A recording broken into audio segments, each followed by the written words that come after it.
Oh, you talk about a sound issue there. Hi, guys. Welcome to another episode of the Progressive Microscope with DJ Tony. Hey, that's me. That's right. Big shout out to Steve Bonino for another wonderful episode of Influences by Steve Bonino. That's right. Today he featured the band Nine Skies and he had an interview with them. He did another wonderful job.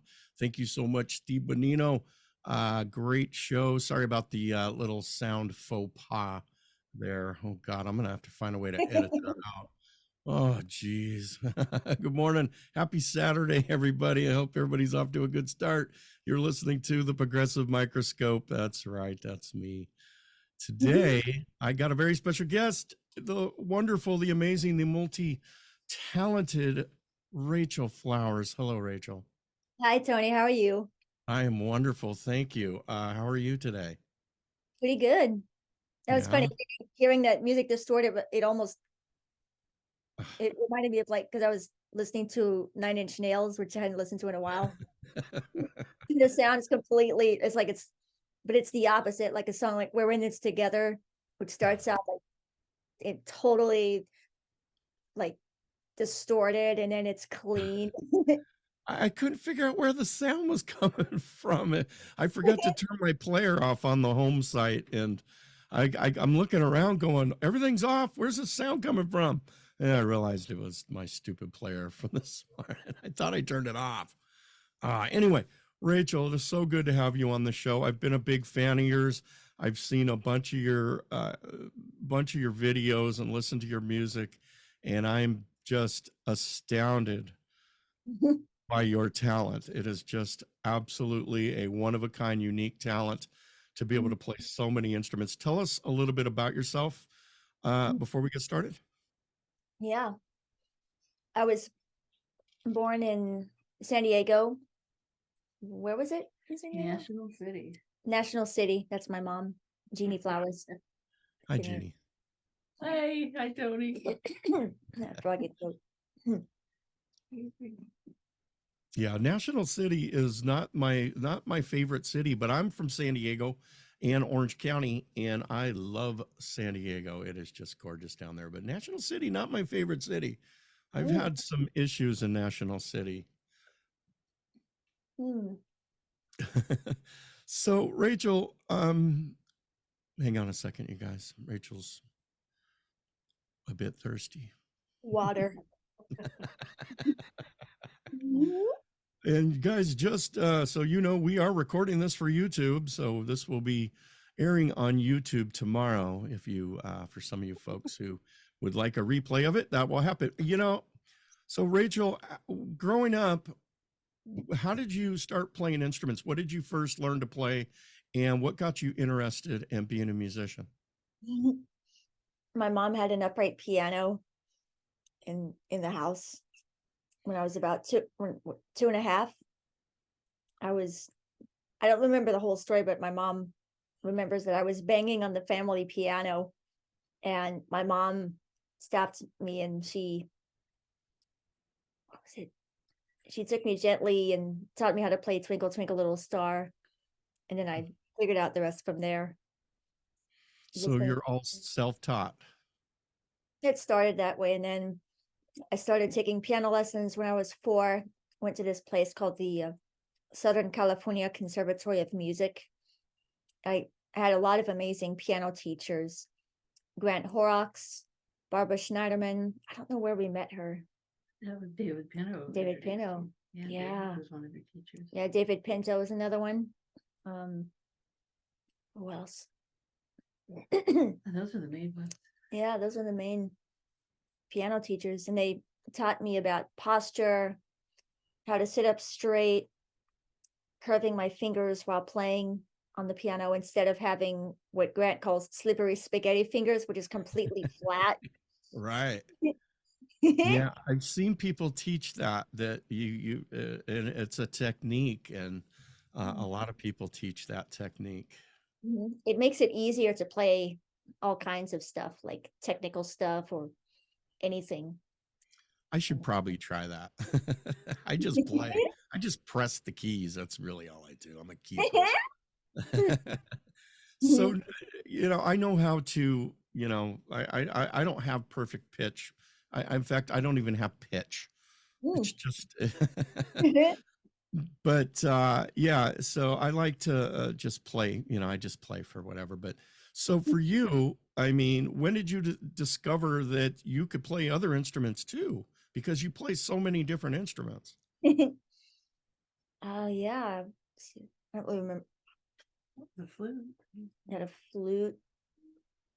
I would when I was I 4 when I heard Janet play flute at the church? Probably. Yeah. Probably. Or my mom and dad, they used to play music at a church, and there was a flute player. And I think I was 4 years old, and I would listen to the sound of the flute. And what caught my attention was the high notes and the low notes have a very different character. So on the silver flute, which is the flute that's used in classical and jazz, it has the keys. It's blown a specific way on the head joint. The high notes have an ooh sound, and the low notes have an ah sound, like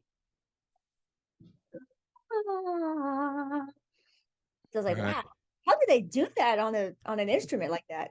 That was like the only instrument that had its sound change in registers. I mean, the saxophone has its own thing, strings and brass, but the flute, it was like the human voice changing syllables or vowels or something. So I was like, wow. And Yeah. my hands were too small at the time, but I've always wanted to play the flute. I would listen to a lot of classical flute. There was this recording of Bach's flute, Johann Sebastian Bach's flute sonatas. Recording was that? Oh God, I don't know. I have it on my computer, my Windows computer. But but I used to listen to it all the time when I was very little. It was one of the many classical CDs mom gave me when I was very, very little. So along with I was born in 1993, December 21st, which is also the same day as Frank Zappa's birthday, which is My wild. hero. Yeah. And I would be listening to a bunch of music, whether it was the radio, what was going on in the pop charts with Britney Spears, NSYNC, Backstreet Boys, Mariah Carey, R. Kelly, Aaliyah, Mary J. Blige, like a lot of that music coming from the R&B world and the pop world. And then my mom played me a bunch of classical music from CDs, a lot of Beethoven, Bach, Mozart, Rachmaninoff especially. And recordings played by Rachmaninoff back in like the 1930s or 40s. Right. Those were cool because Oh God. I remember listening to Rachmaninoff's second and third piano concertos on one CD. And I was familiar with recent recordings of the piece with crystal clear sound quality and technology. And then to listen to the recording by Rachmaninoff, where the sound wasn't that great, but my brain was processing the historic greatness that we were very lucky to have Rachmaninoff record that stuff when technology was getting started with records. And Yeah. it's And that's some complicated stuff right there. Oh my God. It is ridiculously complicated. what I love about the Rachmaninoff's pieces is that you have a lot of the technical wildness, and at the same time you have the melody. So there's a mixture Right. of both worlds combined together. And my brain always picked up on the melody portions of the pieces. And then later on, I got to listen to the movie Shine with Jeffrey Rush playing, what's that Australian musician, piano player, and then the biopic of that classical pianist who had a nervous breakdown. And he was an Australian pianist, I think. And Yeah, that is. Jeffrey Rush played his character, and he would but as a child, his father would play him Rachmaninoff's third piano concerto, and he learned it. And the movie is called Shine. It came out in the 90s, I think. It's a very powerful movie. But I've always enjoyed the classical music of people like Debussy, Ravel, Stravinsky, especially with the Petrushka ballet. What else? Oh, the Walt Disney Fantasia soundtrack from the 1940s. Was it 30s or 40s? Gosh, I don't know. Somewhere around that time period. And this was before I got to learn the visuals, because I was born 15, what was it? How many weeks premature? I can't, 15 weeks. still waking up. Sorry, it's so early. By the way, Rachel, David Helget, is it Helfgett? Helget is the pianist you were speaking of. Yeah, David Helfgott. Helfgott, there it is. Okay, Steve put that in the chat room. He looked it up there. Nice. That's it. Thanks, Steve. So listening to all that classical music just really opens up so much, and it's a great way to start for a young musician because it teaches so many different aspects, so many different techniques, so many different ways to compose music and to compose melodies and compositions. I mean, that's just a wonderful way to start young, is to listen to classical music. I love classical music, and I think it's a wonderful way to start and then start graduating into things like jazz. And what was your first taste of jazz that you can remember? So I know you like some jazz artists out there. I'm looking at your top 20 list, and we're going to talk about that. That'll be cool. I think when I was little, the jazz that my brain was able to process came from it came from artists who adapted jazz techniques, in particular Sting with his solo albums with Branford Marsalis on saxophone and Vinnie Colaiuta on drums. Albums like, the main one that my mom played for me when I was little doesn't have Branford Marsalis, but it's called 10 Summoners Tales. And it's the album that has If I Ever Lose My Faith in You. It's got that song. Right. But my favorite track is 7 Days, which is in 5. That was like hearing Sting's grooves in 7 and 5, the way that Vinny played drums on top of those. He was doing very subtle polyrhythmic stuff on his drumming patterns. Yeah. But then the first time I really started getting into straight ahead jazz, like swing, actually there was a Count Basie compilation. I don't actually have a lot of Count Basie albums, but I have this one CD. It was like this. There like 2 songs came from radio broadcasts, so the sound quality is not that great. And you hear there's the announcer at the end. He's like, well, we're so sorry we get to cut the show. We get to thank the incredible Count Basie and the world famous orchestra. It's like 1930s or 40s or something. Right. And that big band swing and the harmonies played by the horn ensemble was like, wow, this is wild. And then I think there were a couple jazz vocal stuff that I would listen to when I was little. One of them was Billie Holiday's last album, Lady in Satin, which has a string ensemble, a choir. It's pretty much a ballads album. And it was so fascinating to hear that rough voice. You brought me violets for your face, that wide vibrato. But my favorite track on that is actually one of the outtakes. It's studio outtakes of At the End of a Love Affair. So you hear the all right, end of the love affair, take 1. Okay. And it's a lot, and it's live in the room, so it's the orchestra. And this was back in like late 50s probably. And you can hear Billie just like at some point she's kind of trying to figure out how to start the song. So, so I walk a little too fast. And then it kind of stopped. And then you hear Billie, So I walk, so I walk. I was like, Wow, that was that's wonderful.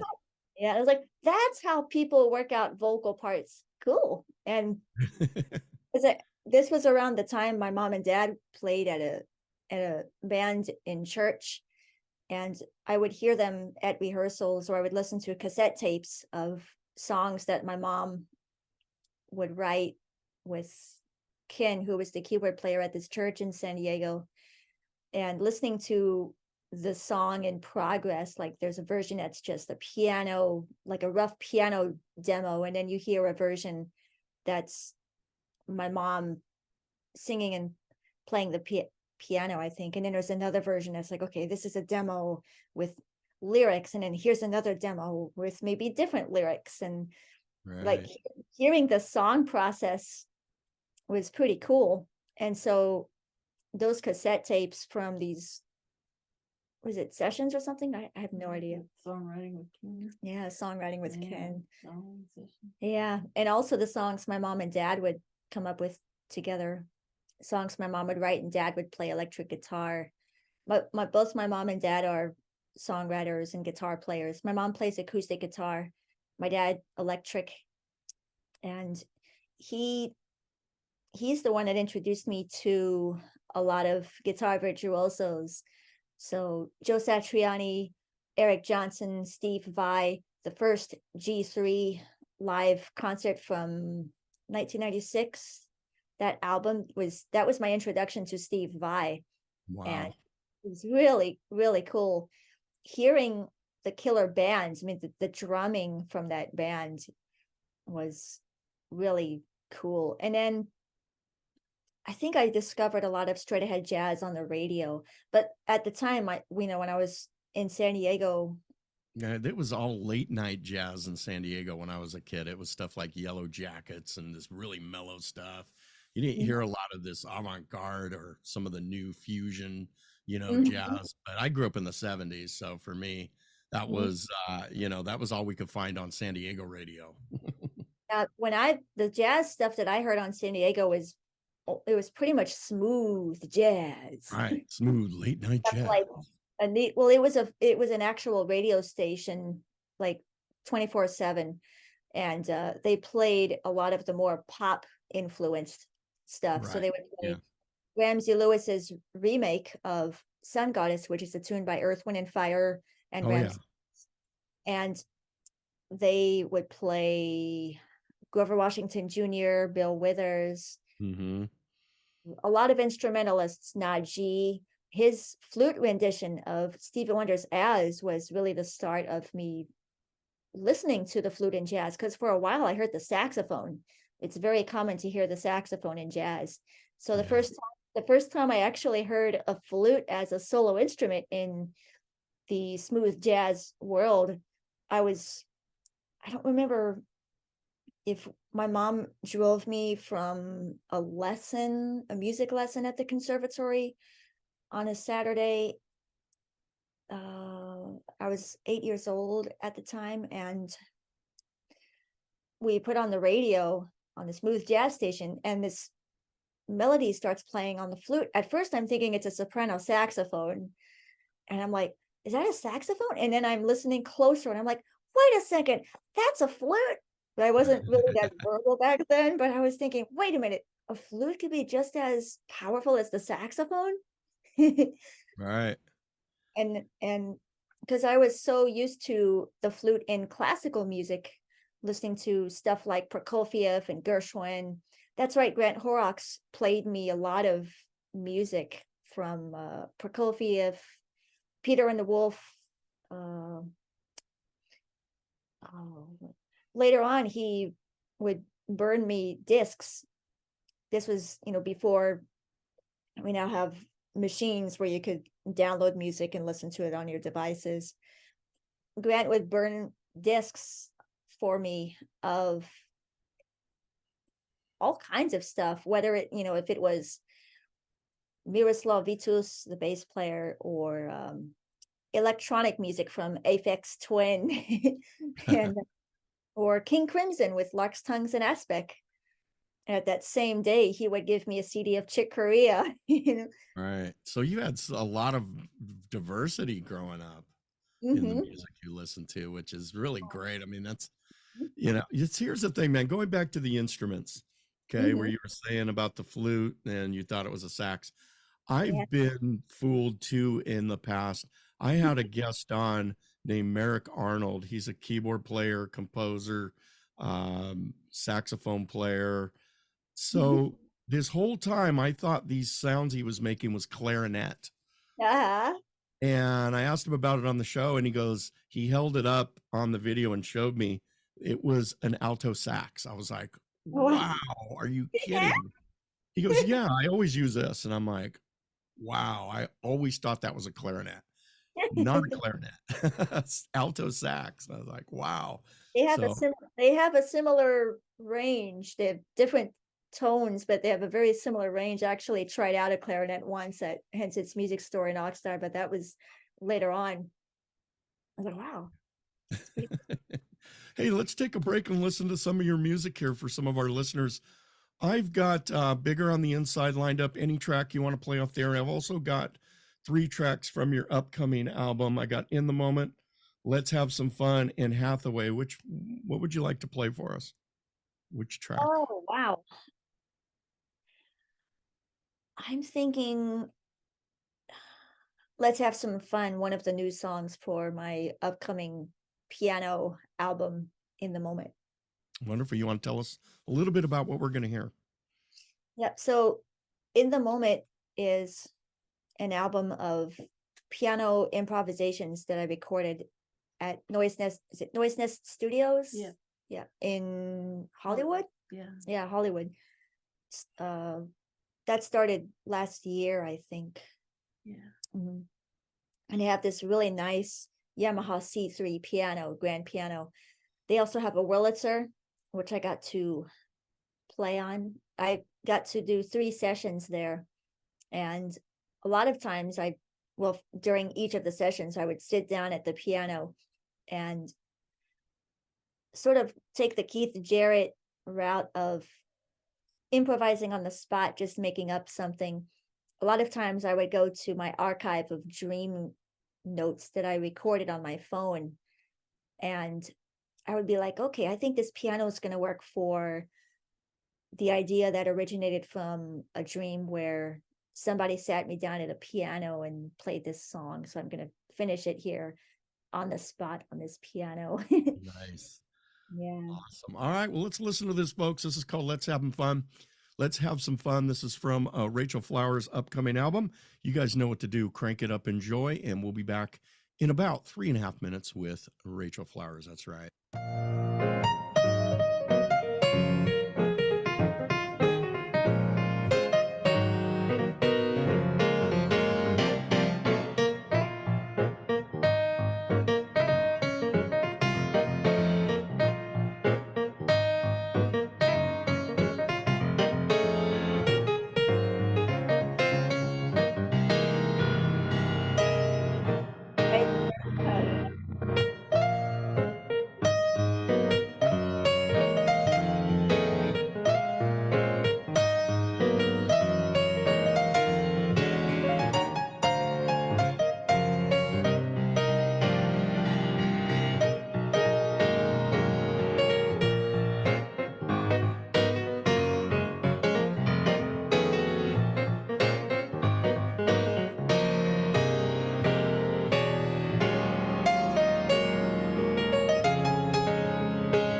Can you hear me? Yeah, we're good. We're good. Okay. It was my fault like usual. So Weird. hey, listen, I caught a video of you on stage with Dweezil Zappa, Mm. and I'm a huge Zappa fan. I've seen Zappa play Zappa a bunch of times, and I'm a huge fan. How did you get hooked up with Dweezil and get to come out and play a track with him? That was pretty cool. Um, how did we do that? It was pretty brilliant. Thanks. Was it the show in Vegas? I don't know which show it was. Let me see here. The one of the Dweezils, a video of me performing with Dweezil Zappa. It's gotta be Vegas. Mm-hmm. Yeah, it had to be. I mean, wow, to play with Dweezil and, to be able to play even that song, Montana, which is one of my favorite Zappa tunes. I'm a big Frank Zappa fan. Yeah.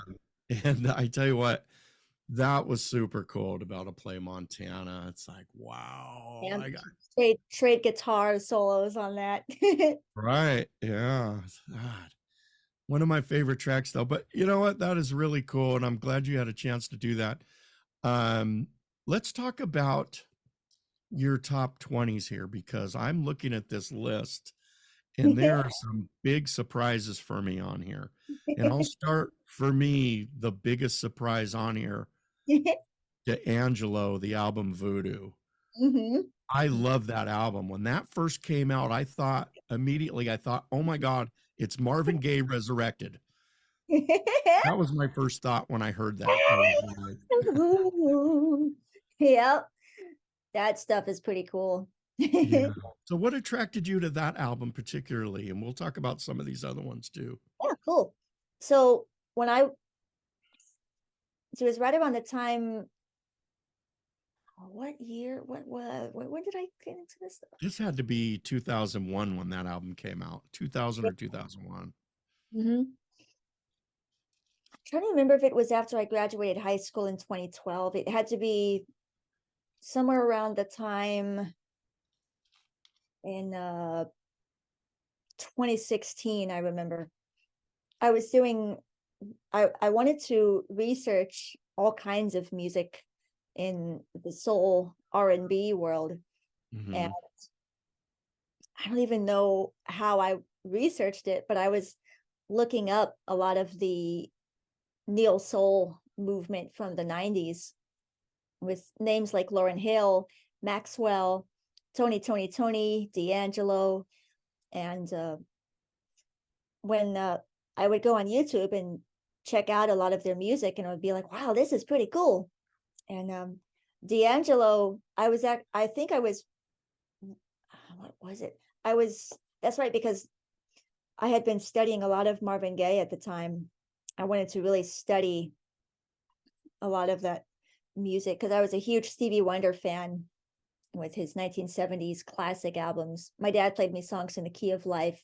Oh, my favorite. An old record when I was when I was 10 years old, once we moved from San Bernardino very briefly to Oxnard, and it was in Oxnard, the first house where they had with stairs. And my mom and dad had a turntable. We'd listen to vinyl. And but later on, I started discovering, just by researching on Wikipedia for most of the time on my iPhone, reading the history about these artists and the first album, and this, like with D'Angelo in particular, the difference between his first album, Brown Sugar, where the sound is very polished, it's fully produced, there's a lot of reverb, a lot of things were fixed. And I was listening to a D'Angelo interview. I wanted to research on YouTube, so I would listen to interviews from D'Angelo and the drummer Questlove, and they would talk about how when they started working on the Voodoo album, that started in 1996, and D'Angelo's mission was to challenge Questlove to play, like, drag the beat. So he would do like a and they would be like instead of be like that. And like the Yeah. his and the sound, the dry production was what caught my attention. I was like, wow, King Crimson's Lux Tongues and Aspic has a dry production. D'Angelo's Voodoo has a dry sound to it. And actually, this was around the time I started working on my second album, Going Somewhere, around 2016. So it was after Prince had died. So I wanted to do a lot of research on Prince's classic records from the 1980s. And then I started that's right, because that's when I started diving into D'Angelo, and I wanted to really explore that stuff. And it was really cool. And Yeah. there's a song on Going Somewhere called Free. And it originated from listening to D'Angelo's Voodoo album, except I didn't do the dragging the beat yet, but I was so fascinated with that. So I would, just for fun, I would recreate D'Angelo songs as an exercise using Sonar at, Cakewalk Sonar, which is it's an old recording program that, was it David Prinzo, the one that made the technology accessible Yeah, for the blind? yeah. Yeah. Yeah, when I was 5 years old, David showed me how I could navigate on my, no, not on mine, but on a Windows computer using JAWS, which is a screen reader that you have to get. Whereas on a Mac computer, VoiceOver is built in. But on Windows, I was learning about being able to record my ideas using the screen reader, using the QWERTY keyboard instead of a mouse. So if I pressed, like if I want to record, I press R. If I want to stop the track, I press spacebar. If I want to rewind, I press W, et cetera, et cetera. And technology has came a long way. I'm going to gradually switch to a Mac Studio computer with Reaper, which is another recording technology program. I And like Reaper. Yep. and those commands are going to be a lot easier. It's going to make things easier to navigate. Right. Right. So let's talk about some more of these, because to me, What's Going On by Marvin Gaye may be one of the most important albums of all time. I mean, this album was so important, Yeah. and it is so wonderfully beautiful and has such a wonderful message. This is one of the iconic albums of all time. And what attracted you to that particular album that you put on your top 20 list? Oh, wow. That was Marvin's transition from the early Motown 1960s stuff that he was doing that was very upbeat. And Marvin wanted to dive into social themes and bring in some more jazz influence into the music and have these incredible musicians. I think the Funk Brothers were the ensemble. They were the bands. They had James Jamerson on bass. Then you had the saxophones, you had the orchestration, the multi-layered vocals, like 2 takes at the same time. It was one of those happy accidents that was like, let's keep that. I like that. And then that became one of his signature features in his later albums, which is multi-tracking vocals and just the way that those songs transition from one to the next. If you listen to the whole album from start to finish, it's really, really cool. And I actually It's a perfect album. I first heard the last song, Inner City Blues, on the radio. Actually, there's a radio show on Sunday afternoon on a Santa Barbara station called K-Tide, called The Deep End. And this one day they say, like, from Marvin Gaye's album, What's Going On? The song Inner City Blues, make me want to holler. Da, da, da. And then they played that song. I was like, wow, I would love to check out the rest of this album. So I did a research, and You have to. so it's like, this is, yeah, pretty cool. Yeah, I mean, that one did, some of those songs just touch my soul. Mercy, Mercy Me, and of course, Oh, What's Going On, the two iconic tracks on there, they will bring a tear to your eye. Those are soulful, real, heartfelt tunes that are just perfect and timeless. I Yeah. mean, so I mean, do these tracks really hit home with you, like to the point like myself where it'll bring a tear to your eye? It's so beautiful. Mm-hmm. Yeah. Yeah. So I also see you got God, you got some great ones on here, but here's one of my favorites. Songs in the Key of Life. Yeah. I mentioned that earlier. Yeah, that album, man, when that first came out, and I got that album when it first came out back in the 70s, and I It's always loved the song Saturn on there was one of my oh yeah. favorites. Yes. We all love that song. My mom and dad is like, that's one of their favorites. It's also one of my favorites. The chord changes during the bridge is unexpected. Right. It's just a really beautiful track, Yeah. and then there's some songs on here. Love is in Need of Love is They the the vocal arrangement on that yes. I is insane. that's yeah, and I remember one time I've just for fun when I started getting into singing, I would listen to that song a lot and just the way that Stevie sings those lyrics in so many different ways. He does it in a very powerful way, and then towards the end, he brings it down and he does that really cool jazzy, like singing and playing Rhodes piano at the same time. Yeah. Gospel meets jazz, and the sound on that. I remember listening to that the first time I heard that on the vinyl album that my dad played me. At the time, I was listening to a lot of R&B on the radio, and it was stuff like Rick James, what else? A lot of the current stuff at the time, like can't the I can't think of the names, but listening to that Stevie Wonder recording, I'm just like, wait a second. And I couldn't really verbalize it at that time, but I was thinking, wait, Stevie did that? It's really a diverse album with a lot of different styles and some of the just greatest compositions of all time. Sir Duke Yes. is such a wonderful composition. And I remember Mhm. the first time I heard that, I was like, that horn section was just like, "Ba-na, ba-na." It was just like, wow. Mhm. Oh God, I love that stuff. Let's take a break and let's hear another track. Because we're running out of time pretty quicker. I don't want to keep you all day, although we could talk for days and I would be very happy. Let's play, which one would you like to play? You want to play one from bigger, Yeah.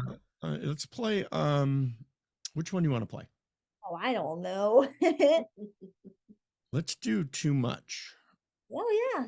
This one was inspired musically by a combination of Nine Inch Nails, Steven Wilson, David Bowie, and what else? Those were the main ones, but I was fascinated by the sound design from that music. And I actually heard part of the song in a dream. A lot of times I would have dreams where I'd hear this incredible music.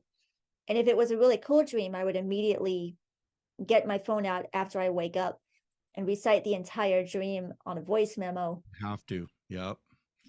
Yeah. And Something I learned a long time ago, Rachel, was when I have these melodies or whatever it is in my head, if you don't put them down immediately when you wake up, you will forget them and they'll yep. never come back. I've learned the hard way too many times that you got to put them down immediately. As soon as you get up, you got to put them down. So, all right, well, let's listen to this. This is from Rachel Flowers' album, Bigger on the Inside. This is called Too Much. You guys crank it up, enjoy. We'll be back in about, I'm sorry. Break it. Yeah, definitely crank it up and enjoy, and we'll be back.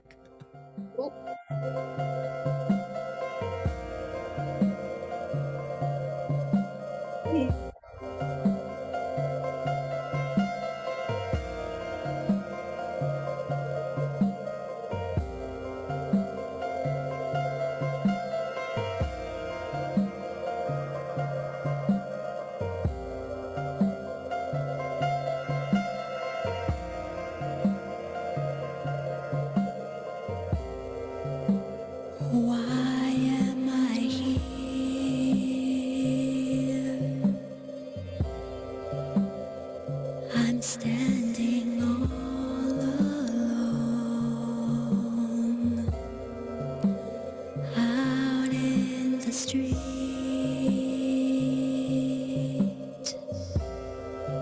The sound of traffic rolls along.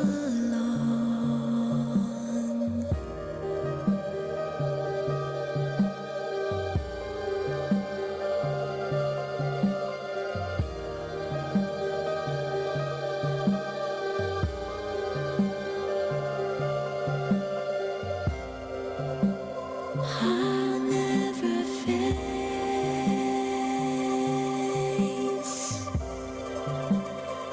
this post-apocalyptic world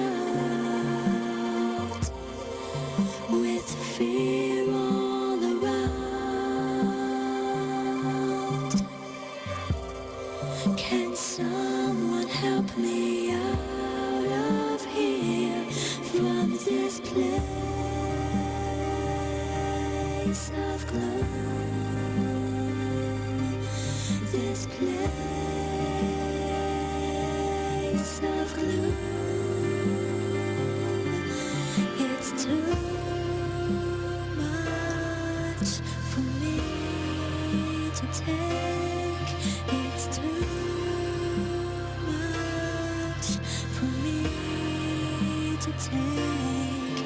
It's too much for me to take. It's too much for me to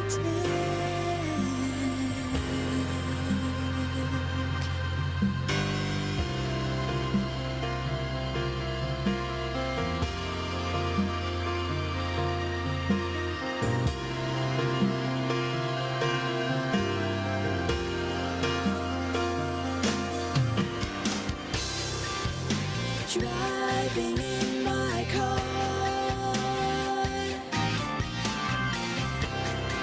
I'm searching for a loving friend. Please take me far away, far away. I'm lost in a desperation for dreams of hope. Dreams of hope. It's too much for me to take. It's too much for me to take. It's too much for me to take. It's too much for me to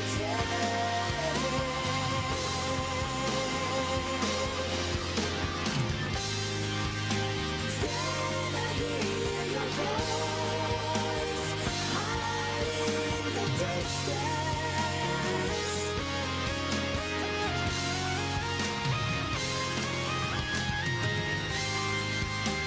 Don't ever fear, for I will save you from this place.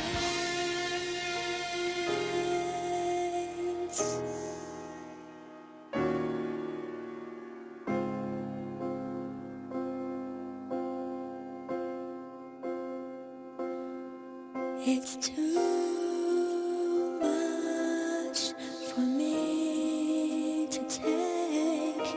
It's too much for me to take. It's too much for me to take. It's too much for me to take. It's too much for me to take. It's too much for me to take. It's too much for me to take. It's too much for me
That's right. Welcome back. Hey, that was Rachel Flowers. That was called Too Much from her album Bigger on the Inside. You could find that at rachelflowers.com.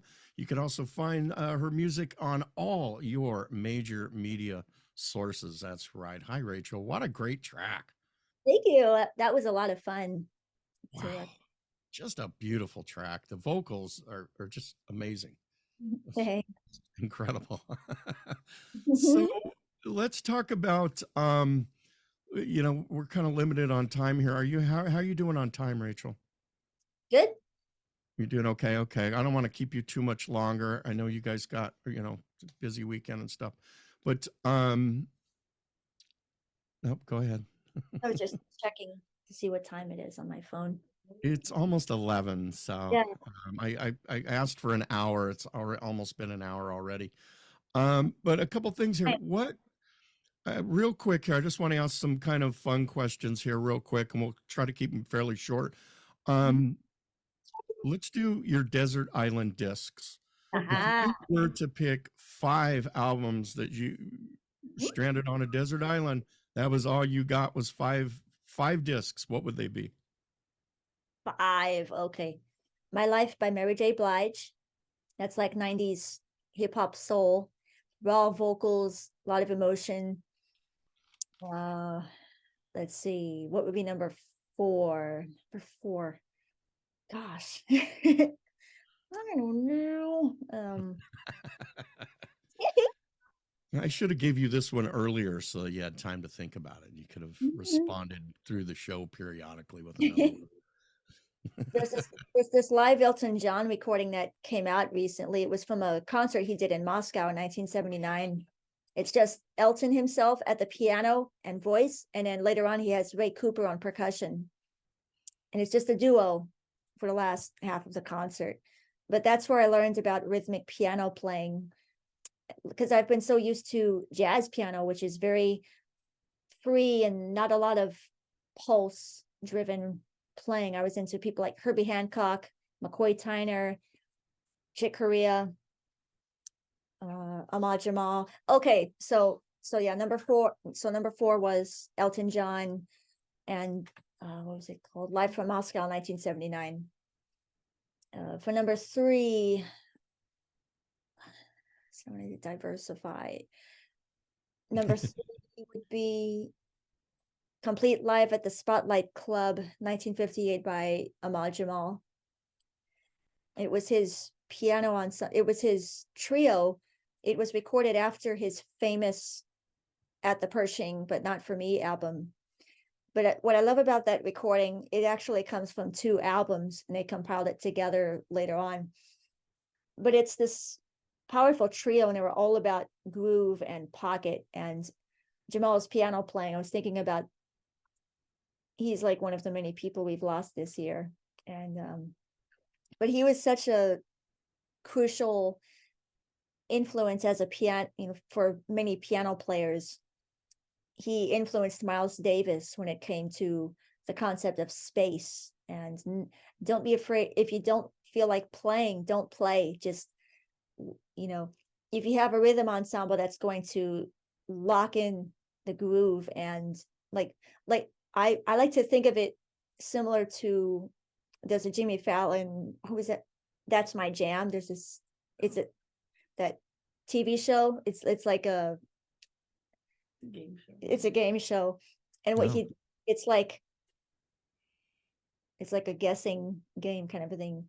But what I love about the way Ahmad Jamal plays on the piano, especially during that time, he'll start a song, and rather than play the entire song, he would start the first maybe like 3 bars, and then he would stop playing, and it's like, okay, I started, now you finish it in your head. And then I'll come in whenever I feel like coming in. Right. Nice. Mhm. Complete Live at the Spotlight Club by the Ahmad Jamal Trio from that. For number 2,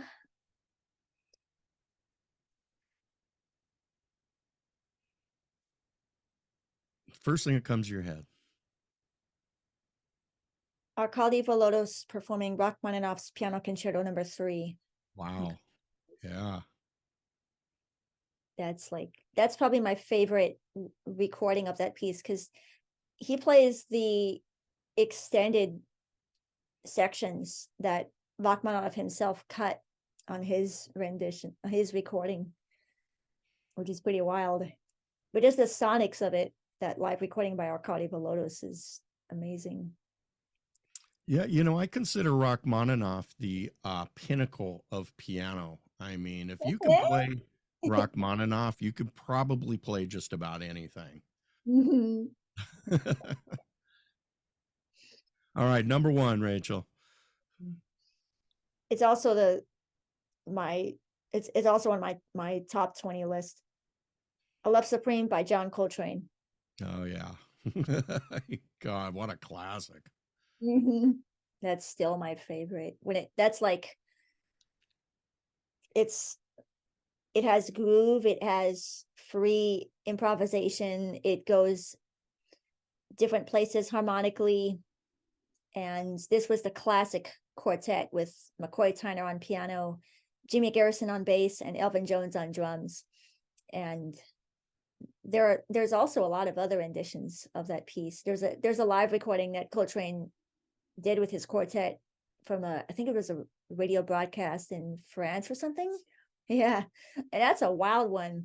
That one I only listen to the live version if I'm in an energetic, crazy excitement mood. Yeah. As the sound, he evolved his sound in a short time. That was like a year later or something like that. But the studio version, I would say, is the definitive, because it's very expressive, and especially it's a 4-part suite. So the first movement is acknowledgement. It's got that famous bass line, do do do do do do do do. For those that might not be familiar, it's like a very important jazz album. And then Everybody's heard it. They just might not know that they've heard it, but yes. yeah, it's really cool stuff. Yeah. And see, I find beauty in that album. When I listen to that album, I hear beauty and I think it's a beautiful, beautiful album. And it's just an absolute classic. I mean, wow. I love Coltrane. That time period, that was like his classic time period. And then there are other renditions that I enjoy. There's one by Branford Marsalis with his quartet. There's the Turtle Island String Quartet's string adaptation of that piece. They actually do a reharmonization of Coltrane's exact saxophone solo from the first movement. It's Right. wild. Yeah, And there's then just Carlos Santana and John McLaughlin adapted some of right. that. Yep, they did. Yeah, they did Love Supreme. Yep. Oh, Mhm. I love McLaughlin, one of my favorites. Have you ever heard Shakti by John Uh, McLaughlin? a little of it, yeah. Not a lot, but I've heard some. It's pretty cool stuff. I'd love to check out their stuff more. Oh God, it is wonderful. I mean, McLaughlin's one of my favorite guitarists, He's like composers. he's like one of the few players that, in a way, he's doing like he's shredding, like But that's not only shredding, I mean, have you heard My Goals Beyond? Michael's Beyond. Is that That's John McLaughlin. that one I'm not familiar with? I have to. Ooh, you got to listen to that. So one side of the album is just him on a Ovation acoustic guitar. Oh Okay. wow. And then the other side is the band, and it's called Piece One and Piece Two. There's 2 songs on the second Wow. side, and it is a brilliant, brilliant piece. And that album is one of my favorite all-time albums right there. And these acoustic guitar pieces that McLaughlin does are just gorgeous. He does some classics like Goodbye Pork Pie Hat. Nice. He does some covers, and you got to listen to this album. It is absolutely gorgeous and one of my favorites, and it's such a tremendously difficult stuff to play. I mean, it's not him shredding. There's very little shredding on this album. That's what I love about McLaughlin. He kept He changing can do through all the kinds of years. stuff. He can do Yeah, all kinds of stuff. he was constantly evolving. I mean, you listen to his catalog and it just continues to evolve. He would retire a guitar, like never to pick up that guitar again. and never to play that sound again. He would move on to something new, and just one of my My heroes. my dad, when I was little, my dad played me the album. It was the trio with, what was his name? Paco de Lucia? Paco and Al, yeah. Villa? Mhm. Yeah, that was cool.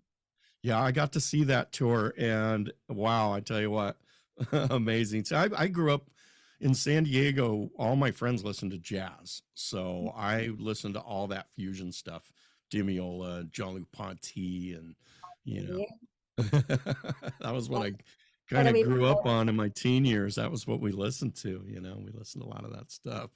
God, we could talk music all day, Rachel. Mhm. I mean, I'm looking at your list here, and some of these albums, I mean, Abbey Road, Bitches Brew, That's the Way of the World. These are all some of my favorite albums too. Isn't Fish Out that- of Water, Fish Out That's of Water, Trilogy, Mhm. which I'm not the biggest ELP fan, and Rob knows this, but that is a crazy hard one to play. And wow, I can't even Wild imagine. one. Lark, There's yeah, Lark's Tongues and Aspect by King Crimson. yeah, oh, it's Yeah. great stuff. We're all So, playing that once. yeah. So now, what got you into progressive music? What was your first introduction into progressive music? When I was 9, I think it was around the time the family was moving away from San Diego to San Bernardino really briefly, and then Oxnard. But there was my mom's what was- Oh, was it Tony? Was it Tony? McRae. Oh, McRae, yes. Yes. Yeah, it was their friend McRae.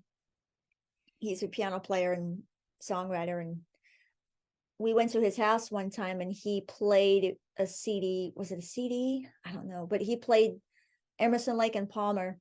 It was an LP, I think. Mhm. McRae's house. Yeah. And it was Trilogy, and it started with The Endless Enigma. And I'm hearing these sounds, and I was like 9 years old. So I'm thinking, wow, what, like, I couldn't get the 9. words out, but I was just like, wait, because I've heard the synthesizer used in like dance music and, sampled music from, I can't think of. Do you think you're better off alone? Is that famous dance song from the 90s or something? Yeah, I'm not I would familiar with listen- that. I would listen. It was like a lot of these club songs, like remixes and dance tracks that were on the radio. And then I would listen to Kraftwerk. My uncle Lonnie would play me Kraftwerk. Yeah, great stuff. So then I was hearing Trilogy by ELP, and I'm hearing the synthesizer. I'm thinking, wait, what is that instrument? How are they getting that sound? And I had a cassette tape recorder. It was like a Walkman machine or something, and I recorded it.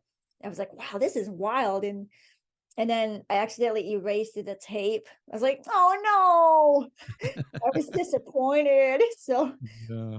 when we were in Oxnard, when we started moving to Oxnard around that time, my mom got me a CD called The Best Of.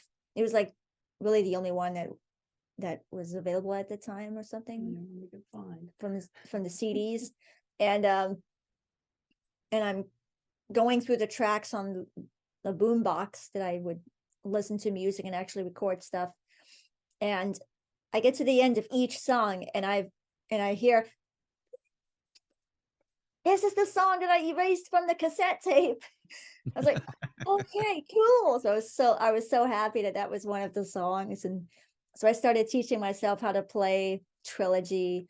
And then later on, when I was in high school, around that time, like 2008, 2009, somewhere around there,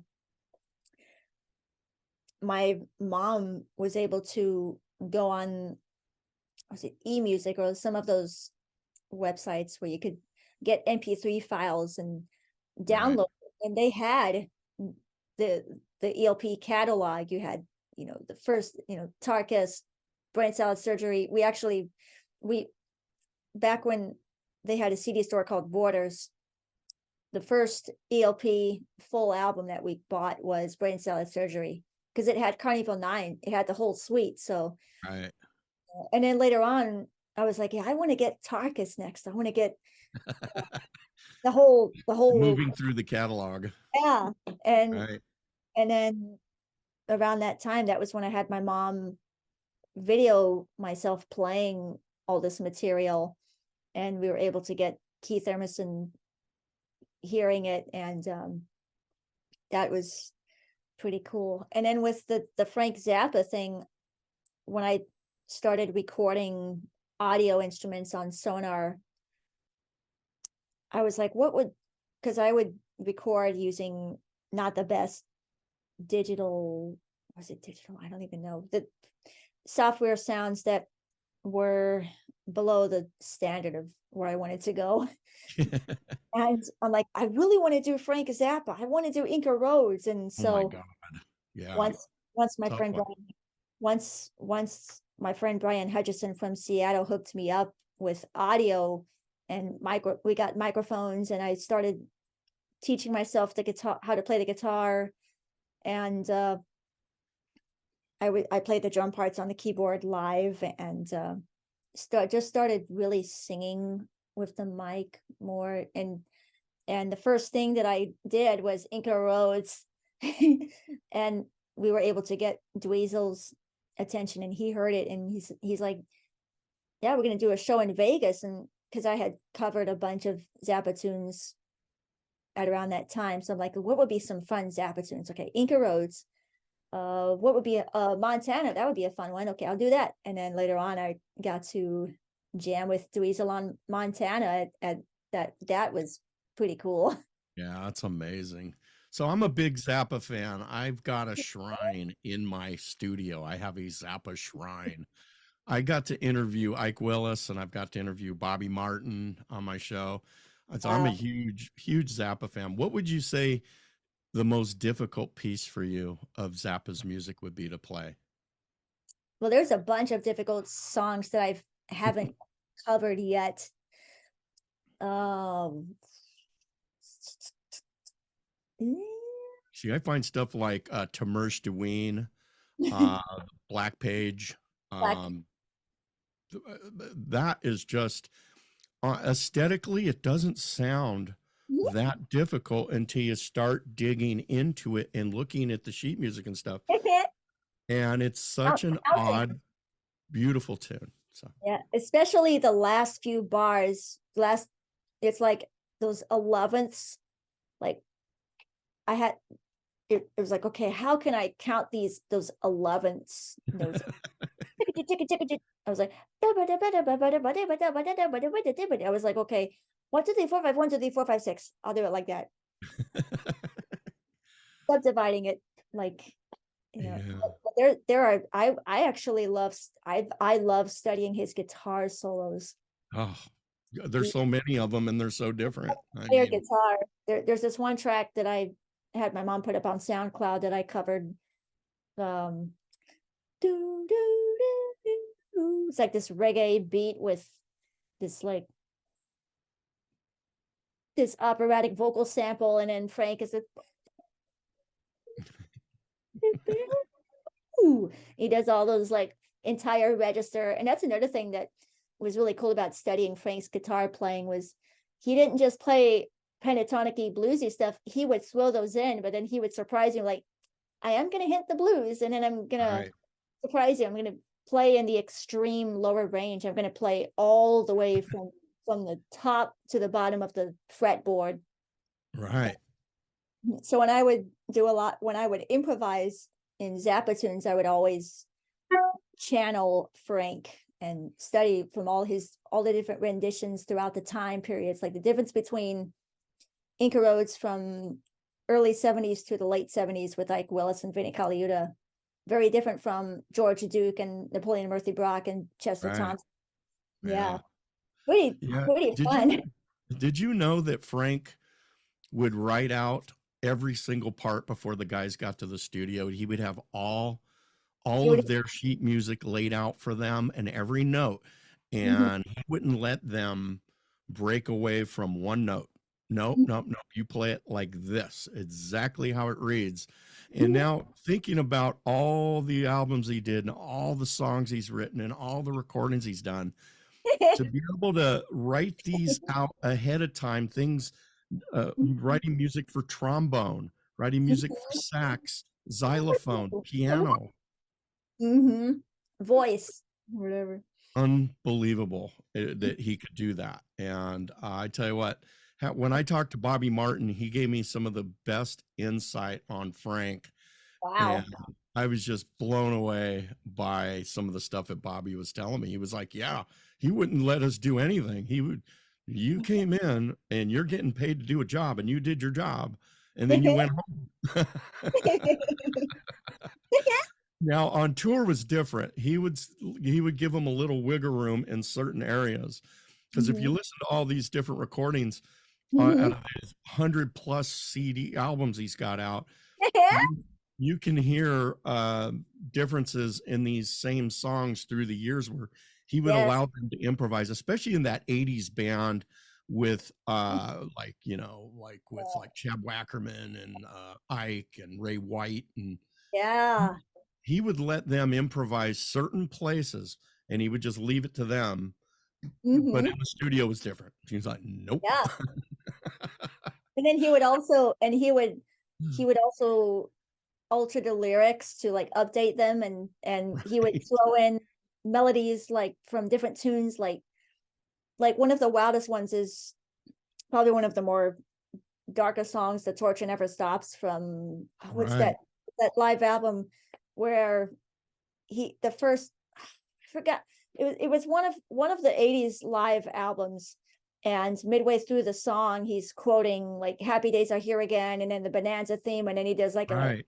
a Bob Dylan pastiche, and then he does or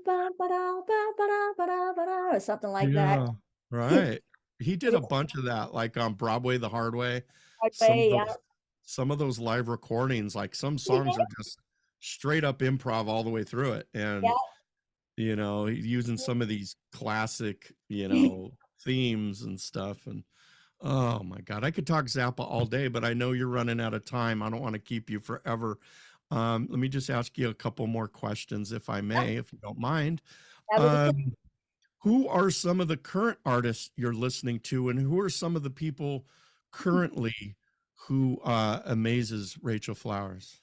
Oh, there's an Australian band called Hiatus Coyote, and I first heard them on the radio on Morning Becomes Eclectic on KCRW in Oxnard. Was it Ventura, Oxnard? And the music was very fascinating. They have this, I would describe their music as, I guess, like soul meets jazz meets electronic meets, I do not know how to describe it. I don't know. It sounds great so far to me. I like electronic stuff. So. And the female vocals are pretty raw. So I love that. I love raw vocals. Me too. I love raw recordings that Mhm. aren't overproduced. I love that. Yeah. Who else you listen to these days? Who else? Billie Eilish, when it comes to Really? Okay. sound production and just the multi-tracked vocals in stereo. Like if you listen to that stuff on headphones, it's pretty wild. And what's her brother's name? What is it? Phineas O'Connell. Right. He's a really great composer. Mm-hmm. Surprisingly, and he does all that stuff like on a laptop, most of it in a MIDI controller. Yeah. And Billy, she can really sing. I'm really impressed. I was watching the YouTube of her at Coachella a year or two ago, and I was really impressed. I was like, wow, she has really got some pipes on her. That girl can sing. I was like, wow, that's pretty cool. So anyway, so who else would you like to talk about for current artists? Leve, she's an Icelandic jazz singer-songwriter. And what I like about her music, especially her latest album, I forgot the name of it, but one of the things that she talked about on the Song Exploder podcast, it's a really cool podcast. I don't know if you're familiar with it, Song Exploder. I'm not.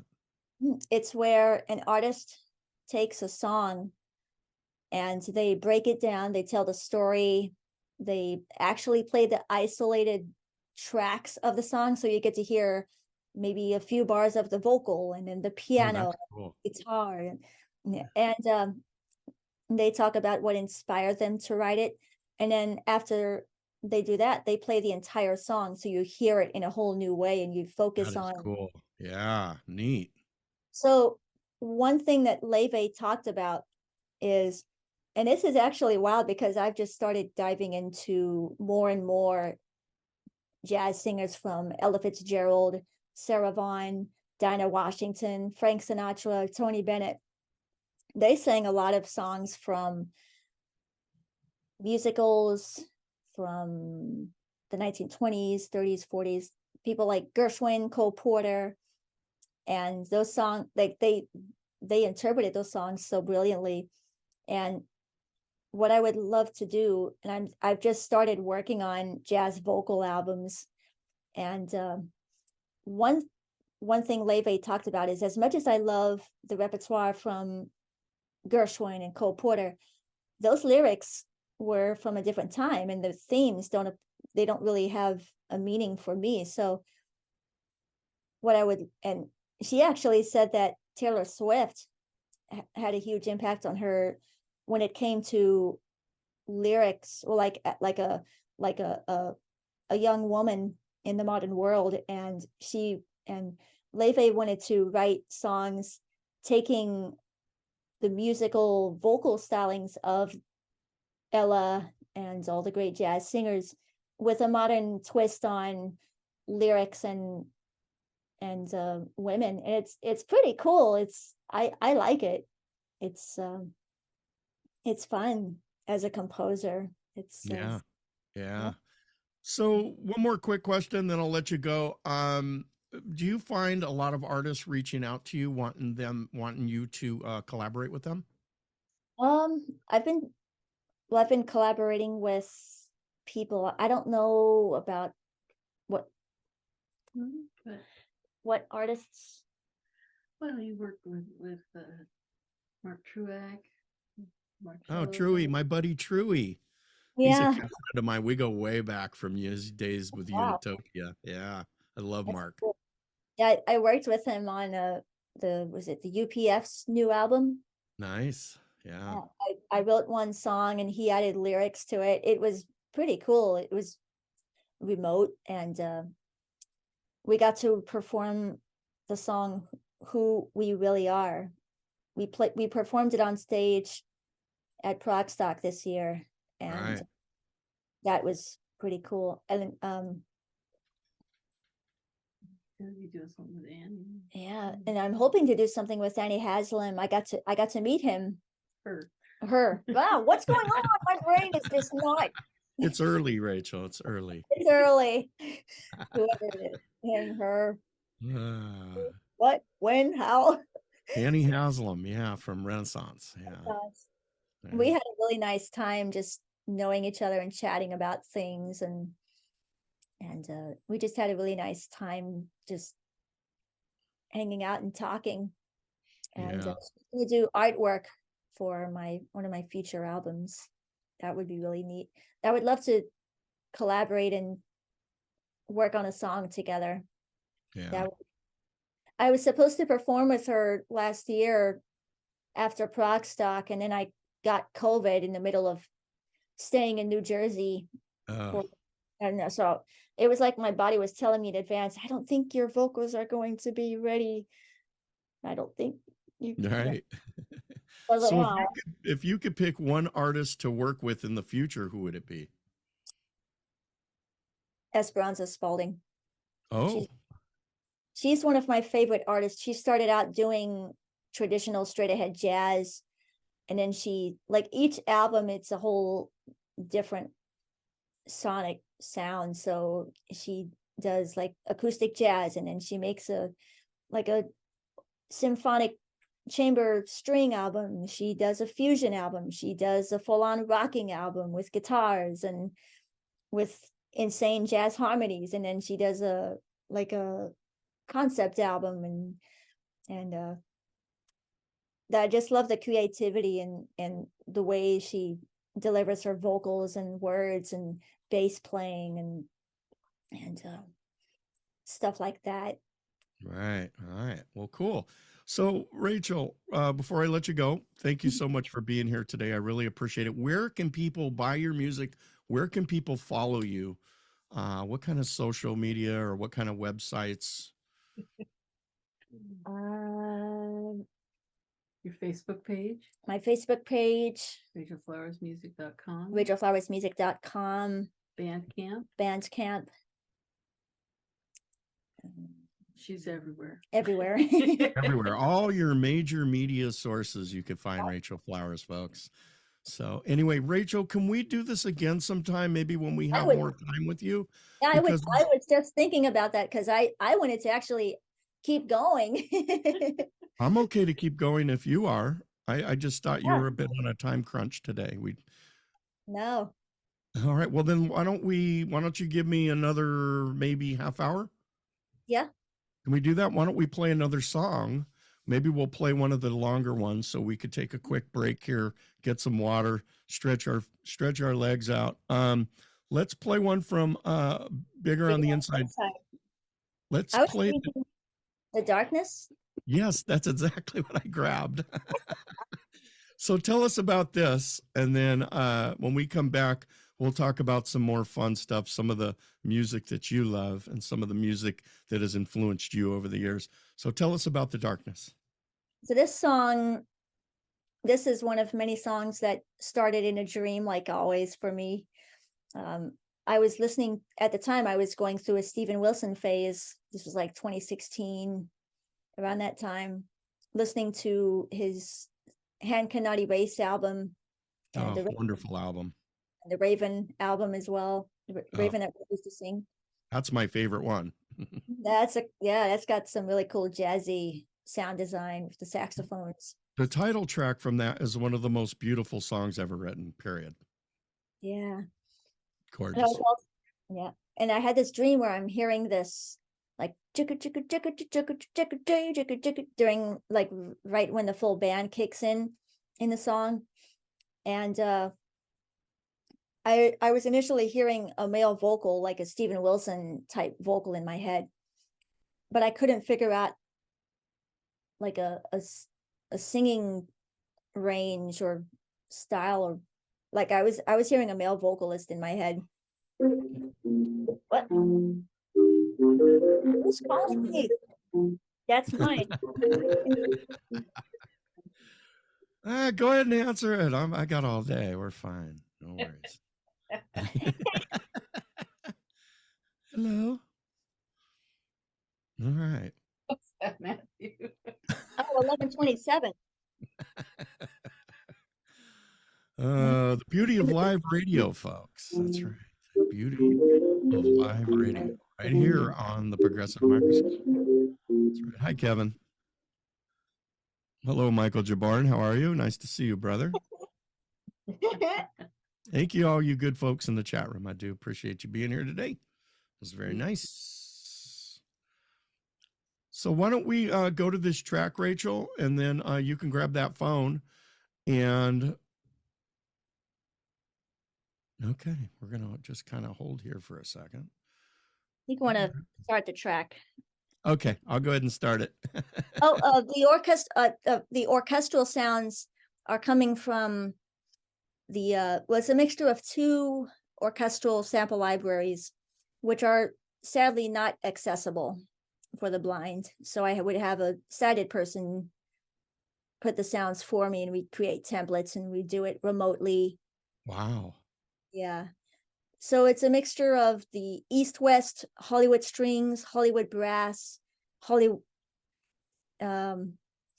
think the woodwinds and the percussion came from the Vienna Symphonic Library, and everything is played live. There's no sequencing, no quantizing. It's played on the spot using modulation, like a lot of tech nerdy controls on the keyboard to make it sound like a live orchestra. Right. Neat. Yeah. All right, folks. Well, let's listen. This is called The Darkness. This is Rachel Flowers. You guys know what to do. Crank it up, enjoy. And we'll be back in about 10 minutes.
But with the darkness interfering me, I am hearing things that's making me feel lots of fear.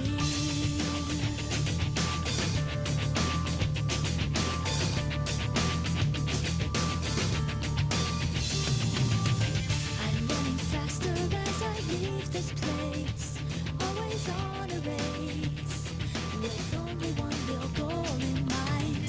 The rumble of these massive thunderclouds coming all around. But now I think of what I just found. Now the sun is always shining in its place. No more darkness or destruction out in space. For a while I've been searching for this place, and things are very clear. The world is turning with winds of change. The world is speaking of winds of change. This place is moving to rearrange.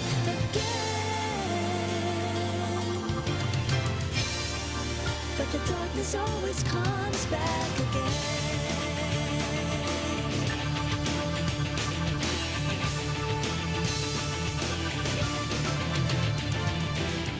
Some speak of problems never solved, and you'll wonder where they'll go. And some people speak their minds, just thinking what they know. Now the sun is always shining in its place.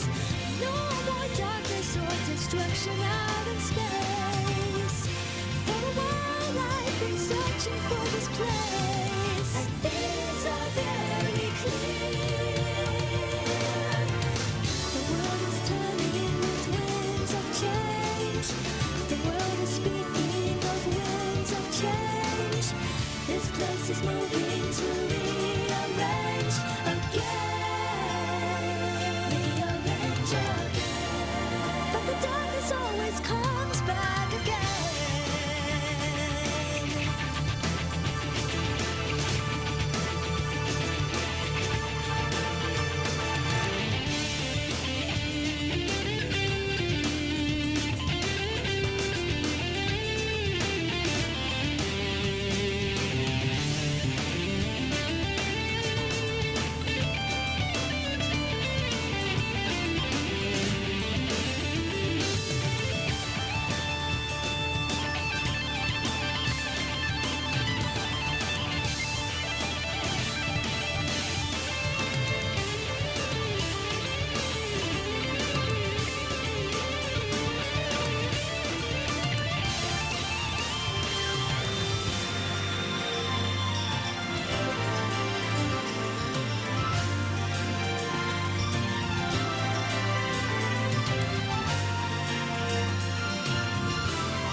The world is turning with winds of change. The world is speaking of winds of change. The world is turning with winds of change. The world is speaking of winds of change. The world is turning with winds of change. The world is speaking of winds of change. The world is turning with winds of change. The world is speaking of winds of change. The world is turning with winds of change. The world is speaking of winds of change. This place is moving to rearrange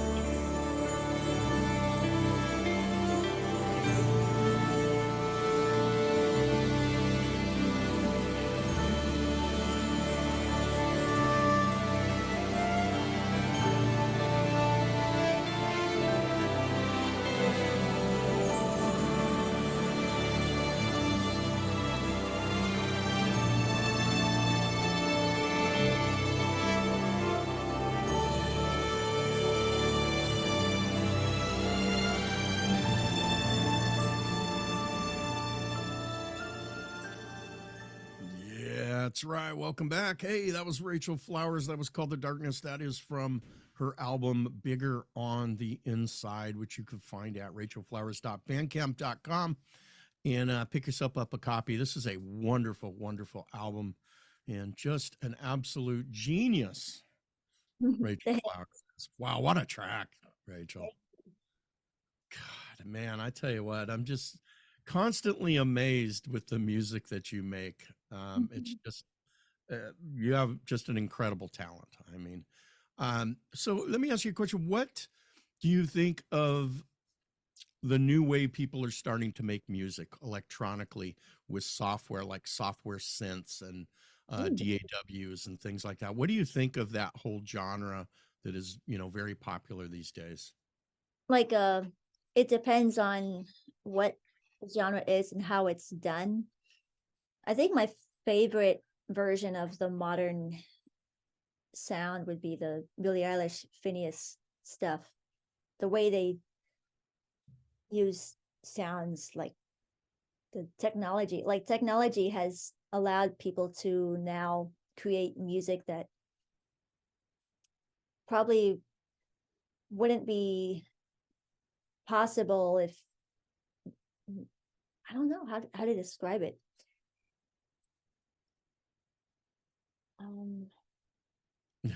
No, it's okay. Like Um, like having other people play your music differently from how you hear it in your head, and not like, now we got the technology where I could play all the instruments and all the parts using amazing software sample Right. libraries now, which they've really came along. They came a long way. Like, now we have these amazing drum samples. You could play them Right. I play them on the keyboard in real time, and it's great. Yeah. I mean, you can get software now that, I mean, I could never afford a Mini Moog. Okay, a Mini Moog. I could never afford that. I can't afford, especially a CS80 Yamaha, but I have the software and they sound amazing. I mean, I think it's a wonderful technology, Mhm. because I don't have 5,000 keyboards, or I don't have $1 million or 20 grand to drop on a Yamaha CS80 if you can find one. Again, it's a Fazioli piano. Now you got these amazing keyboards and samplers that they record a Fazioli or a Steinway, and you can get Right. that stuff right there. You could just download it, and there you go. It stays Yeah. It stays in tune.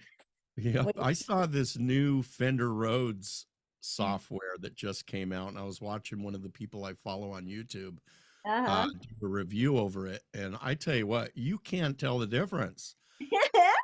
Maybe a trained ear can, but my ear can't hear the difference. It sounds like the most beautiful 70s Fender Rhodes. I mean, and all the adjustments are there. It gives you a model of it on your screen, and it's an exact replica. And, Nice. and like with a Mellotron, it's not coming out of tune. Like you said, it's not going to It's come out not of the tune. tapes like wearing out, like wearing out. Oh boy, I at the 8th second now. Yeah. No, but see, now for me, not being, any training at all.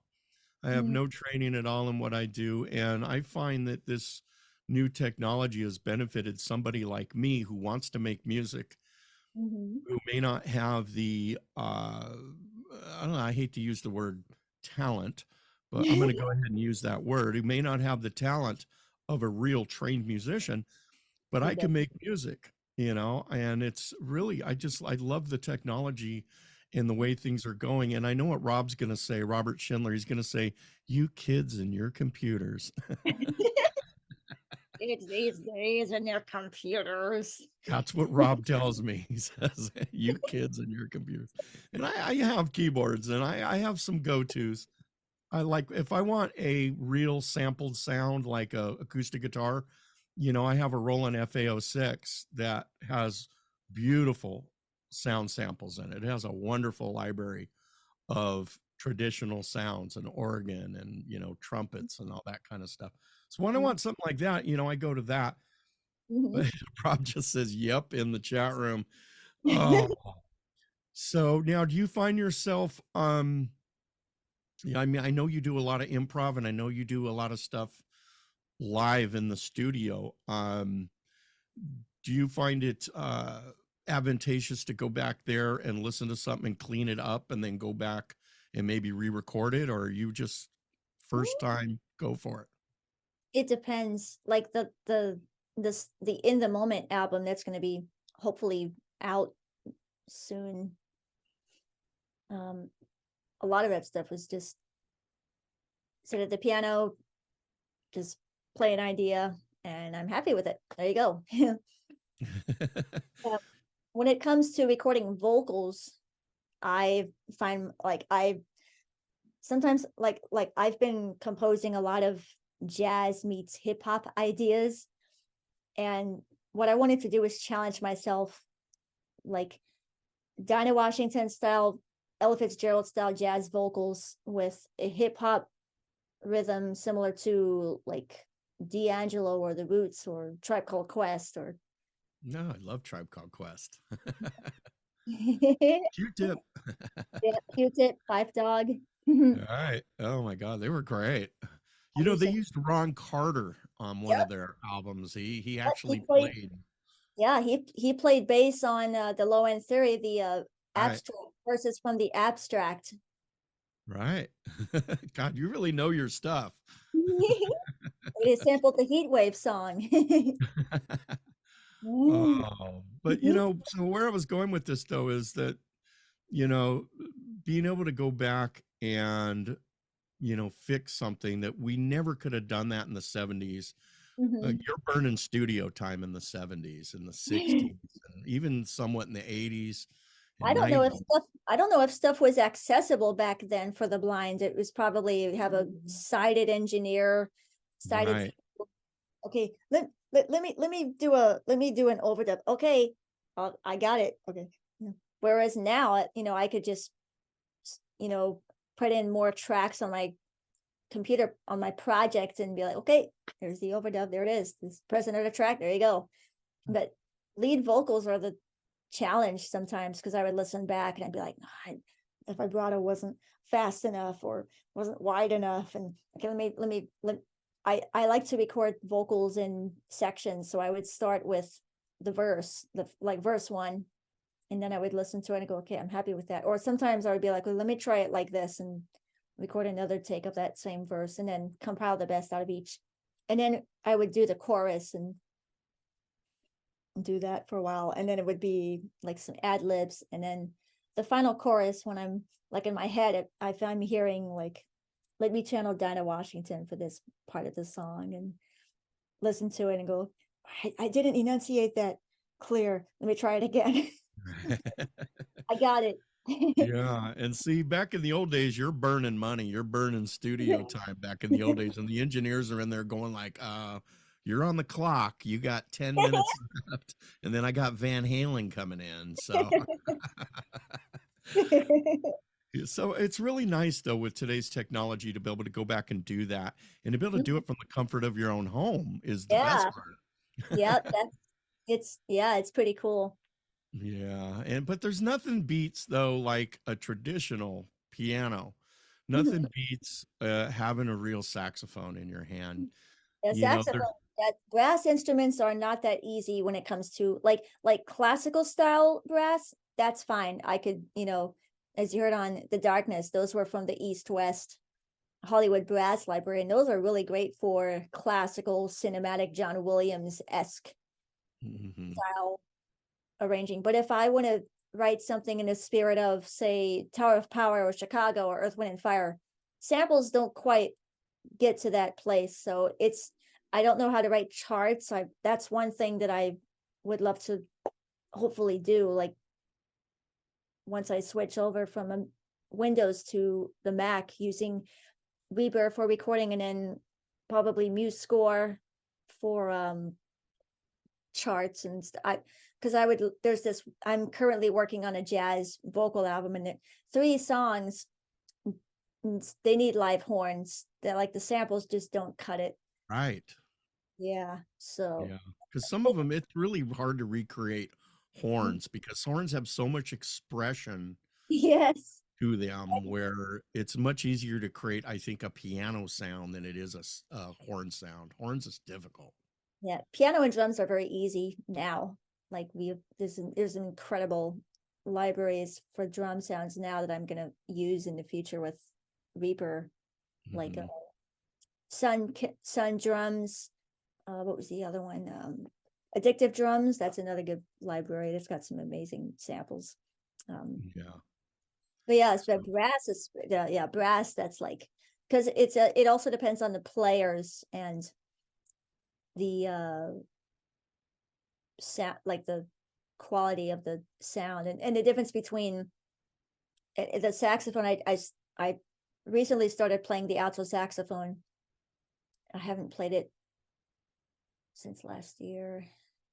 I'd like to get back to playing on it, but it's a very expressive instrument. What I love about the alto saxophone, I've heard it in a lot of Earth, Wind and Fire recordings. The late yeah, Don Merrick and later on with other performers, and then with Charlie Parker, Paul Desmond from the Dave Brubeck Quartet, David Sanborn, like so many different ways of playing the saxophone, so many yeah, different styles. And then you get the Duke Ellington Orchestra that Ella Fitzgerald collaborated, or the Count Basie stuff that Ella teamed up on, and that style of vibrato, it's very different. It's really cool. The same with singing, like jazz, with jazz singing, the vibrato, depending on what time period. If it's Ella Fitzgerald, Dinah Washington, it's a wider vibrato. Whereas something modern like Gretchen Parlato or Esperanza Spalding it almost has this really cool nod to Joni Mitchell or something. It's pretty, yeah. it's fun. It's a lot of fun. I think some of the earlier jazz vocalists, like Ella and stuff like that. I think they were more. Um, Let me see the word I'm looking for here. They were more used as an instrument mhm. They as were opposed. they were What's in they were interpreters of popular tunes from that time, and they knew how to use their voice throughout the years as time went on, like especially with singers like Carmen McRae.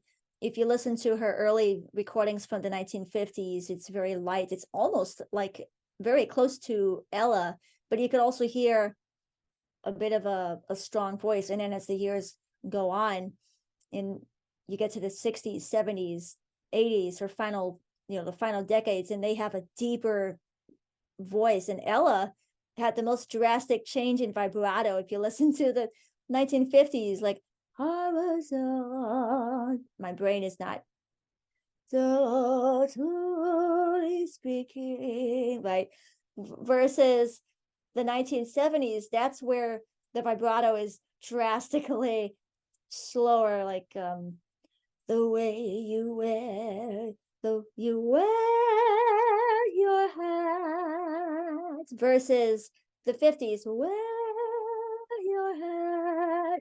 It's like, wow, that's wait, so it doesn't always have to be fast. It could be in between. And so that's the fun part about studying the history of those singers, and even their development as a vocalist. They started diving into more soulful influences, and it's fun. Yeah, I mean, there's just so much to cover. I mean, you could just spend years researching and studying these vocalists and these, artists from the 40s and 50s that just really paved the way for music for what we know today, not just blues. A lot of people, I know rock is pretty much derived mostly from blues, but for other musicians and other genres, I mean, jazz it's a huge influence. I mean, all these ways of using different time signatures and Mhm. improving Groove. and non-traditional compositions, it's just really paved the way. So, Yeah. let me, some of the, I've been really getting into some weird stuff lately. I've been listening to this guy named Reinhard Burr from South Africa. Reinhard Burr, And, not maybe check him out. He is a guy that does live looping. Okay. So what he'll do is he'll start with, and he's got like an ebow, those electronic, like a cello, and he's got all these weird horns, and he's got a couple sample machines, and he's got a little drum machine, and he'll set up live like in the park, and he'll start with just like a little small melody, and then he will start adding layer and layer and layer as the song goes on. That's cool. And this guy is super talented, Reinhard Burr. But I've been listening to this kind of stuff lately. And, this is another thing that you just couldn't have done this, 30 years ago. There was the guy who would sit up with he'd have a bass drum for his foot, and then he'd have a guitar and a harmonica around his neck. And, Wow. he would play 4 or 5 things at once. This is They're a on whole different thing. that. So, but yeah, I've been really listening to some, kind of, different style stuff too, like some like kind of YouTube music, I call it. And it's just a really weird genre. And, I've been kind of into some kind of really weird stuff like that. That's I call it going down the rabbit hole when I start watching it, because that leads to another video of some other abstract artist. I do that with a lot of really cool YouTube channels where I learn about the knowledge of different types of music from people like Mike the Snare, Todd in the Shadows, Andrew Huang, David Bruce, composer, Amy Nolte, music, different ways of talking about the history of music and songwriting and harmony and recording and composing and creativity. And I love learning about that stuff.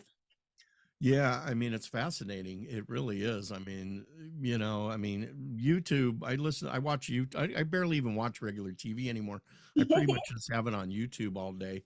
And, they start to know your algorithms. They start knowing what you like. And then they, all of a sudden, this music starts coming up. And, I found some really cool bands. Another cool band I found was called Rubber Tea from Germany. Oh my God, are they good? We can go all day. I can just talk all day about this kind of stuff. I swear. I'll check that stuff out. Yeah, I think you might really like them. I mean, God, you're so diverse in what you like. All these things you're telling me about and all the things that you like, you don't just like them, you know the history behind them. And your knowledge is just incredible. It's just really a wonderful thing. So how many instruments do you play altogether? Do you know? Are those chimes? That's my Ring doorbell. Somebody's at my door. Yeah. So do you know how many? Piano, flute, guitar, bass, ukulele, saxophone, violin.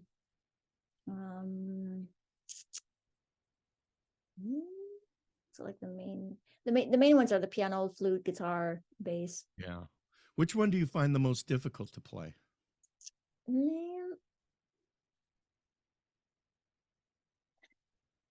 I'm still getting used to the violin. See, that's a tough one because I mean, finger pressure, The finger the way. pressure, the fingerboard, knowing having your muscle memory, and then the bowing to make sure you're bowing at the right position, the right Right. spot of the fretboard, the neck board, whatever it's Yeah. fingerboard, fretboard. Well, Rob says you play the Chapman stick as well. Yeah, that's a pretty fun instrument to play. I was gonna say that one seems to me like to me would be a very difficult instrument. It's the muscle memory that the left hand takes on a lot of the chordal stuff, and then the right hand mostly plays the melody. Yeah, I think the first time I saw that was Tony Levin. Nice. Tony Levin with the, when he was with King Crimson. I think that was the first time I saw the Chapman stick. I was like, whoa, that's cool. With the Elephant Talk era. Yeah, exactly. I think the first time I saw King Crimson, I think it was the Three of a Perfect Pair. I think it was. No, I think it was Three of a Perfect Pair. Yeah, I think that was the first tour I saw. It was either that or Discipline. It was one of the two. It was right after B. With the Adrian Belew and Bill Bruford. Right. Oh my God, I love Adrian Belew. My God. I got to see him with Julie Slick on bass here several years ago. Wow. Oh. I got to see them at the Cruise to the Edge in 2019. That was and then immediately after hearing that show, Mom and I went to the cabin. We were on the cruise, and And I immediately heard this song idea, recorded it on my machine. And when I got back home, I completed it and I titled it AB after Adrian Belew, which is on the Bigger on the Inside album. Right. Nice. Hey, maybe we should hear that song real quick. You want to play it real I'd love quick? to play that. And then we'll wind things down and let you go. We're going to hear another track. So you already told us this is for Adrian Belew. Who's is this all you, or who's the Yeah. It's all me. I play all the instruments on my albums, well, on all my solo albums, whatever you want to call them. right? Yeah. Okay. All right. Well, let's listen. And this is called AB. This is after written after Adrian Belew. You guys crank it up, enjoy. We'll be back here in about 4 minutes with Rachel Flowers, and you guys know what to do. We'll be back.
That's right. Welcome back. That was Rachel Flowers. That was called AB.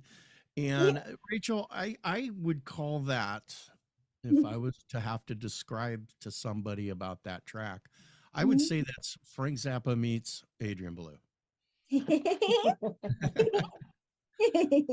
There's definitely on the arrangement and there's definitely some Zappa influence in there for sure. I could totally hear it. I love taking my favorite elements from Zappa tunes and Ugh. channeling. God, we could talk Zappa all day. Like I said, he's my hero.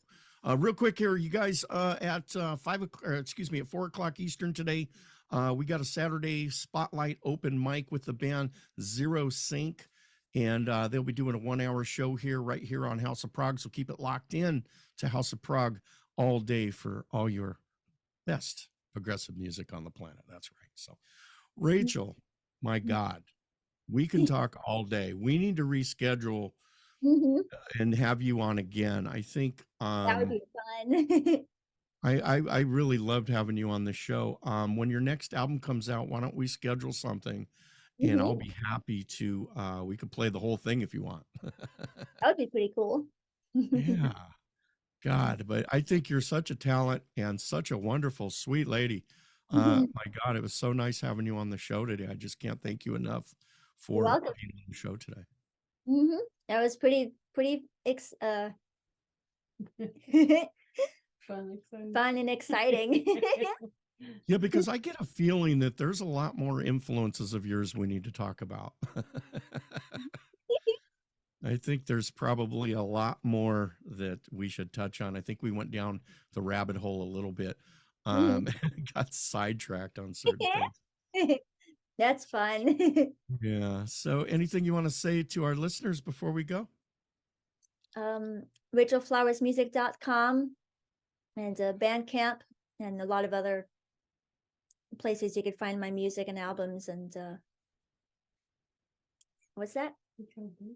Thank you. I'm glad we got to do this, and I would love to do this again with you. So, oh, by the way, I'm going to NAMM this year, so I look forward to meeting you and Jeannie. That would be awesome. Yeah, that's the first time I'm going to get to go, and I'm really excited to meet some of the people I've talked to over the years, and it'd be wonderful if we got together and had some coffee or something. Would be wonderful. So meet in person. Finally, yes, I'm going to start meeting people that I've known.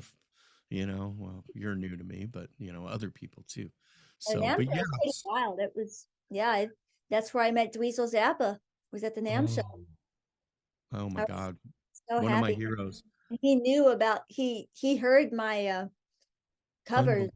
Yeah. So yeah, and they were working on the documentary "Hearing Is Believing," and that was captured on the documentary. And that was cool. Yeah, I've seen Dweezil a few times. Have you seen Sheila Gonzalez? He was in that band. Right. Yep. Oh my God. When I saw them in Portland, she played the keyboard and the saxophone at the same time. Sounds right. She got a saxophone in one hand and she's doing a solo, and she's got her hand over on a keyboard, playing the keyboard notes, note for note. It was like, wow. I'm such a big fan of Sheila. Oh my God. Anyway, here we go down the rabbit hole again. We're on a whole new subject. That should be a song title, like a song idea, Down the Rabbit Hole. Yeah, I know. Okay, well, there you go. Steve Bonino. There's my next song title, Down the Rabbit Hole. So anyway, Rachel, thank you so much. I look forward to meeting you at NAMM. And when the album's ready, just let me know and we'll come on. We'll do a whole show and, we'll play the whole thing if you like. Cool. All right. Well, thank you so much, Rachel. It was great having you. Great to meet you. Jeannie, thank you so much. You guys have a great day. You too. Thanks. All right. Bye-bye. Bye.